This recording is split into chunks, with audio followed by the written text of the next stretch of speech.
It was an hot Sunday at St. John's by the gas station. It started off like most others, but a few minutes after the service had already begun, that is, a young woman, rather attractive, maybe in her 30s, and dressed to the nines, walked in the door, picked up a bulletin from the ushers, and walked to the very front pew, right there in front of the ministry. The welcoming committee chair noticed, in fact the whole congregation noticed, because who sits in the front row? Anyway, she wrote in her bulletin, "Go greet the visitor," right underneath the benediction. The ushers themselves both noticed something a little bit different about her, but they shrugged it off. After all, everyone is welcome at St. John's. It didn't take long, though, before the whole congregation started to notice that this stranger didn't really kind of know the house rules of St. John's.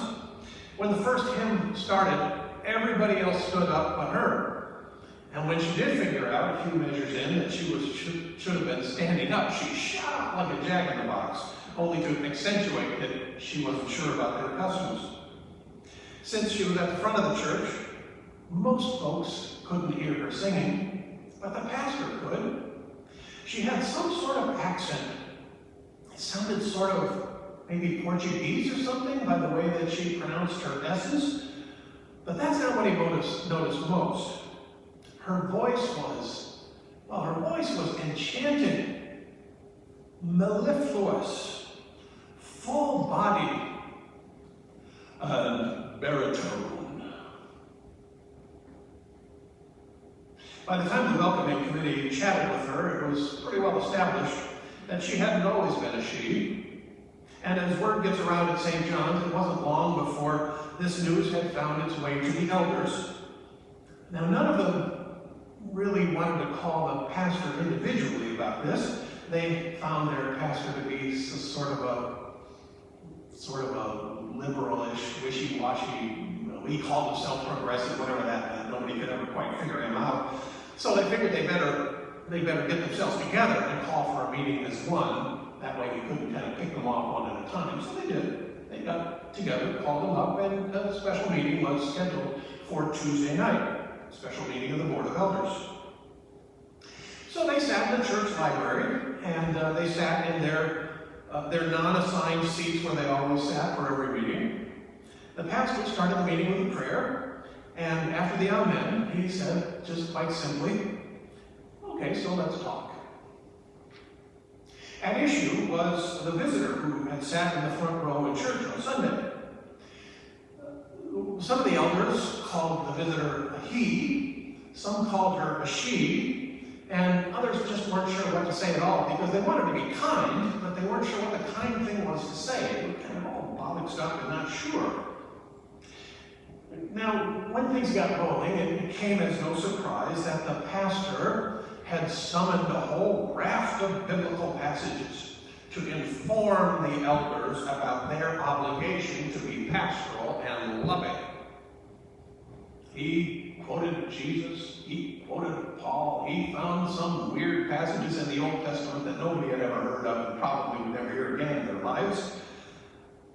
When he was done, well, if he had a microphone, he would have held it up and dropped, because he thought, well, I've had my say. I've demonstrated scriptural expertise and ministerial authority, and that was that.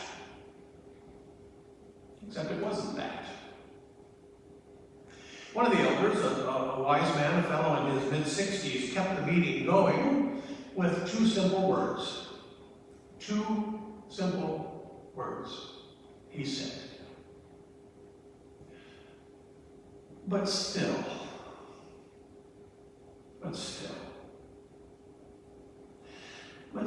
he said, the Bible is pretty clear about God creating male and female and no other middle ground, and God never made mistakes. But still, he said, the church has a reputation in our community. But still, he said, what would we do about bathrooms?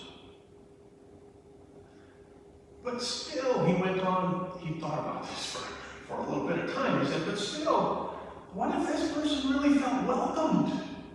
And then started inviting friends.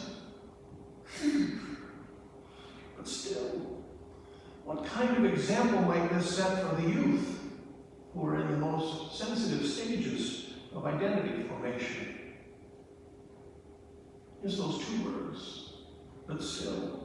Deflated all those years of theological training.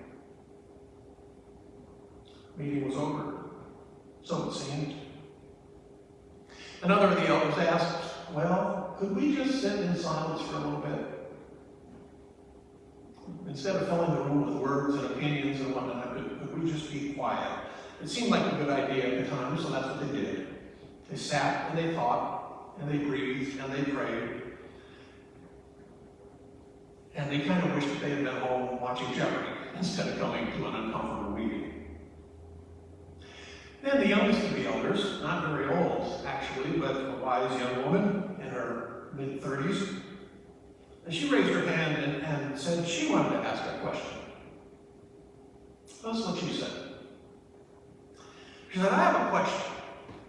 So, pardon me, Pastor, but I'm not much for being scolded, whether it's from the Bible or from anywhere else. So thanks, but no thanks. And my friend and fellow elder, I'm not much for scare tactics either. I prefer stories. So when I heard about our meeting tonight, I tried to kind of rifle through my internal index about what story might make the most sense. So I came across a story that I remembered from Sunday school. We heard it every few years, it seems. It was the story of an important black man. Although nobody told us he was black when I was in Sunday school. They just said Ethiopian, which for all I knew could have been the planet Mars or whatever. Nobody told me where that was. They didn't tell me it was 1,500 miles away from Jerusalem. Anyway, he was from Ethiopia. And he was on his way home one day. Remember the story? She said. There was this eunuch from Ethiopia. And boy, do I remember my Sunday school teacher squirming about that one, because she really didn't like talking about things like people's genitals and whatnot. I had to go home and look it up. And when I finally figured out how to spell it, I thought, whoa, this is a strange story. And I wondered, why is that even in the Bible? Why is that there? I have plenty of stories about Jesus and about salvation and what I need to do to go to heaven instead of going to hell. And why did they even put that in there? Now, that's not really my question. Anyway, she said, I read this story over and over, and I couldn't quite figure out what was bugging me until I finally came across it, and it seems to me it's kind of a backwards story. I mean, I thought we were all sinners, and we're supposed to go find God. We're supposed to go find God and ask Jesus to enter our hearts and to save us. Like, it's on us.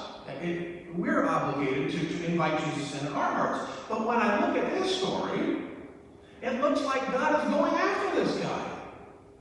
Like God's chasing him. God sends an angel to Philip and says, you go after him on the wilderness road. You endanger your life in the wilderness to find this fellow.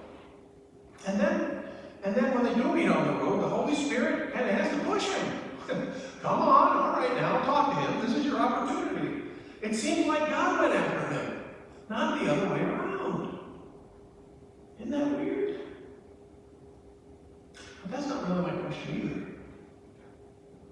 So even if God went after the eunuch, what I want to know is, if God was as upset about the whole sex thing as we are, aside from the fact that the guy was from a foreign country, and he was a Gentile, and he could never have children, I mean, if the guy had 3 strikes against him, why didn't God tell Philip to go tell the guy to just go on his way and never come back to Jerusalem again? I mean, instead of having Philip explain Jesus to him, and then the guy was happy.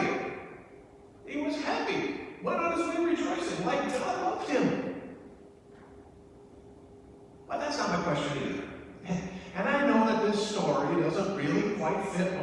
talking about. The guy in the Bible wasn't trans, he wasn't a cross-dresser, and we don't even know we're dealing with our visitor who came to church on Sunday. We haven't asked. But again, that's not my question. By now, folks were kind of wishing that she would get to the point. She asked an awful lot of questions that weren't her question. And they wondered if they had made a wise decision in offering the office of elder to one of the younger folks in the church, but she pressed on, and she did get to the point. And this is what she said. She said, so here's my question. When you taught me this story in Sunday school, did you teach it to me because you believed it? Or did you teach it to me just because you had to? Just because it happened to be on somebody's calendar? I mean, she said, all those years in Sunday school, were you just babysitting me? Or were you telling me something about God that you thought I really needed to know?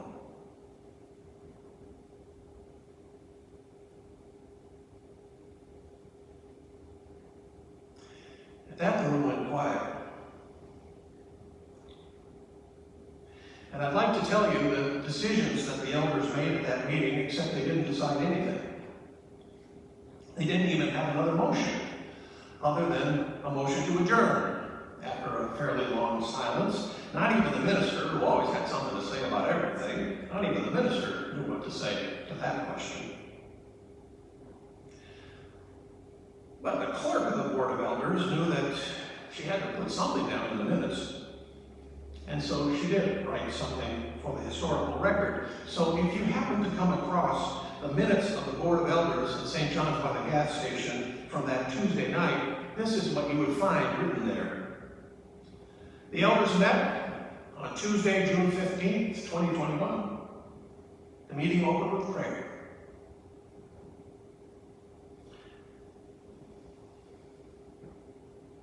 Then what? She didn't want the next thing to say there was a motion to adjourn. What would that look like as it went down in history? So she wrote what came to mind, the most appropriate thing she could think of to write. 24 words of a Bible verse that they all knew by heart. This is what she wrote. For God so loved the world that he gave his only begotten Son, that whoever believes in him might not perish, but have everlasting life. And if you look really, really closely, you notice that she underlined two words. Just two words. World and whoever. God so loved the world